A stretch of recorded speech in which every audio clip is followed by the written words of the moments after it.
जो ओडीआई था बड़े पॉजिटिव साइन ये था कि रन 37 थे। जैसे भी बड़े टाइम बाद हमें लगा कि वो हमारा बाबर आजम जो 21-20 में 22 में खेला करता था वो चीज़ हमें नजर आई थी। जो जहां से 37 से छोड़ रहा था तो आप 37 से आगे इनिंग स्टार्ट करोगे, 1 से नहीं करोगे। तो इंशाल्लाह हम उम्मीद लगाएंगे सेंचुरी की या 50 की, एटलीस्ट 50 की या सेंचुरी की उम्मीद लगाएंगे नेक्स्ट मैच में। अस्सलाम वालेकुम, कैसे हैं आप सब? उम्मीद है आप सब ठीक होंगे।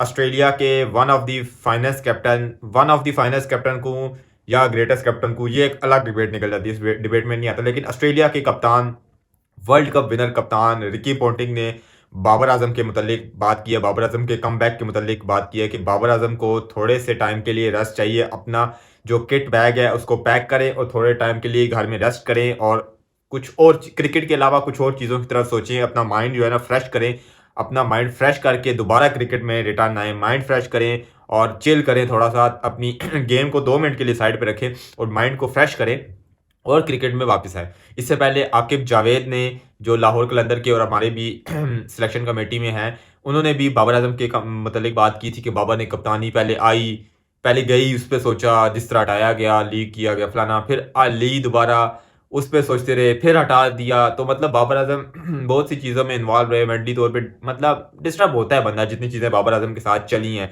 ठीक है, मेंटली तौर पे बंदा डिस्टर्ब होता है, ठीक है। रिकी पॉन्टिंग ने भी सेम वही बात की कि बाबर आजम को थोड़ा चिल करने की ज़रूरत है, थोड़ा सा क्रिकेट के अलावा चीज़ों में अपना माइंड को फ्रेश करे। क्योंकि जितना क्रिटिसिज्म बाबर आजम के ऊपर पिछले 1-2 साल में हुआ है, आई थिंक कि इतना क्रिटिसिज्म, एक देखो मेरी तरह ही वो इंसान है, उसके भी 2 कान हैं, उसका भी 1 नाक है, उसके भी 2 हाथ हैं।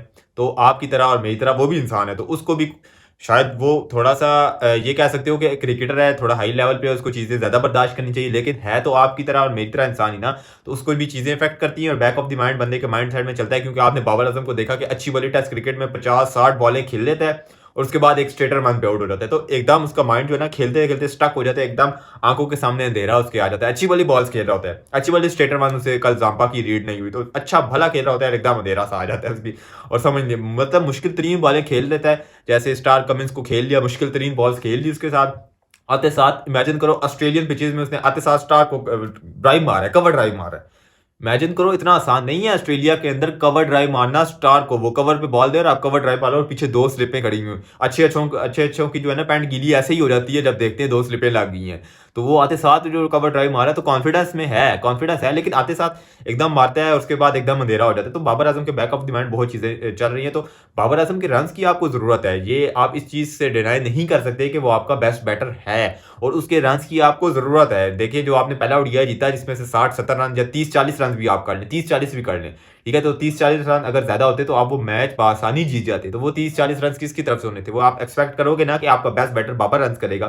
तो ये जो छोटे 30-40 रन है ये बाबर आजम की तरफ से कम पड़े। आपकी ओवरऑल जो टीम परफॉर्मेंस यही है, 200 की परफॉर्मेंस है खींच खींच के। नसीम शाह ना करता तो रिजवान कर देता, नहीं तो कामरान गुलाम 50 कर देता। तो आपने मिल मिला के करना 200 ही था, बाबर आजम के 30-40 रन काम थे। तो आपको बाबर आजम के रन की जरूरत है और बड़ा बैटर यही होता है। उसने विराट की एग्जाम्पल भी दी है कि जिस तरह विराट ने थोड़ा टाइम रेस्ट ली, अब रिकी पोंटिंग के ऊपर फतवे लगा दें कि विराट और बाबर का कंपैरिजन कर दिया, जैसे फखर जमान भी लगा। उसने एग्जांपल दी है, फखर जमान ने जैसे एग्जांपल दी थी, उसने भी रिकी पोंटिंग ने भी एग्जांपल दिया। फतवे ना लगा देना, रिकी पोंटिंग के स्टैट्स ना उठा के पोस्ट कर देना। उसने एग्जांपल दी है कि जिस तरह विराट ने रेस्ट की थी इस तरह बाबर भी थोड़ा सा रेस्ट करे और मतलब है कि फ्रेश होकर वापस क्रिकेट में। अब मुझे ऐसे लगता है कि अब तो सीरीज चल रही है, जो जिम्बाब्वे की सीरीज है उसमें बाबर आजम नहीं है, तो रेस्ट का मतलब ही यही है ना कि आपकी टीम मैच खेल रही है और आप वो मैच घर बैठ के देखो और आप खुद को एनालाइज करो कि यार अब ये कामरान गुलाम ने ऐसे शॉट मारी है, इसको ऐसे नहीं मारनी चाहिए थी, हाँ इसको थोड़ी सी ऐसे मारनी चाहिए थी।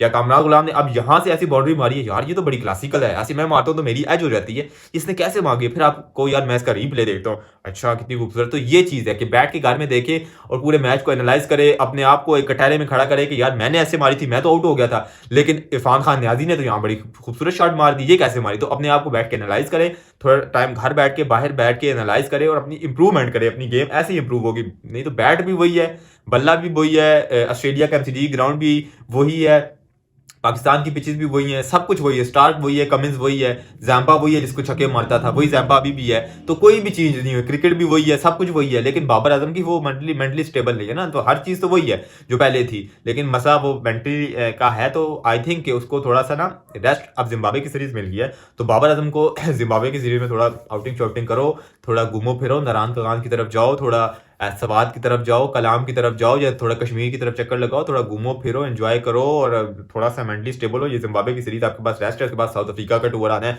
उसके बाद ट्राई सीरीज आ जाएगी, उसके बाद आगे चैंपियंस ट्रॉफी है, और चैंपियंस ट्रॉफी में आपके रन्स चाहिए, आपके रन्स चाहिए। आपको किस तरह समझाया जाए कि आपके रन चैंपियन ट्रॉफी में एटलीस्ट हमें चाहिए, एटलीस्ट चैंपियन ट्रॉफी में आपके रन चाहिए, नहीं सर्वाइव कर पाएंगे आप पाकिस्तान के अंदर, बहुत मुश्किल होगी। शायद कामरान गुलाम स्टेप आउट हो जाए, शायद इरफान खान न्याजी स्टेप आउट हो जाए, लेकिन बेस्ट बैटर आप हो ना, तो आपका स्टेप आउट होना बनता है। इंशाल्लाह इन फ्यूचर हम बाबर आजम को रन करता देखेंगे। और पहला जो ओडीआई था, बड़े पॉजिटिव साइन ये था कि रन 37 थे जैसे भी थे, लेकिन मेन चीज होनी चाहिए आपकी टीम का फायदा, और आप शो कर रहे हो कि आप क्रिकेट खेल रहे हो, डर डर के। वो टिपिकल बाबर आजम नहीं खेल रहा था, बड़े टाइम बाद हमें लगा कि यार प्योर क्रिकेट खेल रहे हैं, और वो हमारा बाबर आजम जो 21 20 में 22 में खेला करता था, वो चीज हमें नजर आई थी आपके। तो वो पॉजिटिव चीज हमें नजर आई, और हम कोशिश करते, हम उम्मीद करते हैं कि आप नेक्स्ट मैच के अंदर वही जो जहां से 37 से छोड़ रहा था, तो आप 37 से आगे इनिंग स्टार्ट करोगे, 1 से नहीं करोगे। तो इंशाल्लाह हम उम्मीद लगाएंगे सेंचुरी की, या 50 की, एटलीस्ट 50 की या सेंचुरी की उम्मीद लगाएंगे नेक्स्ट मैच में। और नेक्स्ट मैच में बाबर आजम की बैटिंग भी देखेंगे, और आपसे भी कल मुलाकात होगी। फी अमान अल्लाह।